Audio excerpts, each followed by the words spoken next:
Magandang umaga po sa ating lahat. Ang tinig ng katotohanan natin ngayong umaga ay patungkol po sa word na Catholic. Ano po ba ang meaning ng Catholic? Simple lang po ang meaning sa dictionary, meaning lang po niya is universal, pangkalahatan. Pag dinagdagan po natin na Christian Catholic, pangkalahatang mga Kristiyano sa buong mundo.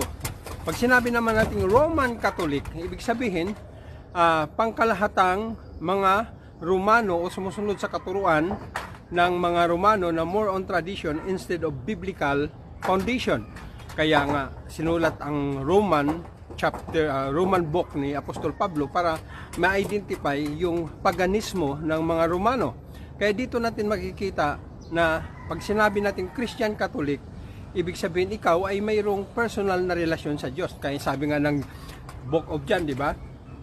Kahit anumang relihiyon mo, kahit anumang lahi mo, kahit anumang pinagmulan mo, you must be born again. Ibig sabihin, naging Christian ka kaya dahil tinanggap mo si Kristo.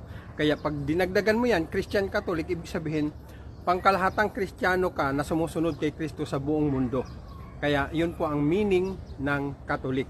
Kaya lagi nating ugaliing mag-research, lagi nating ugaliing tumutukoy sa ating pinagmulan upang maintindihan natin kung paano tayo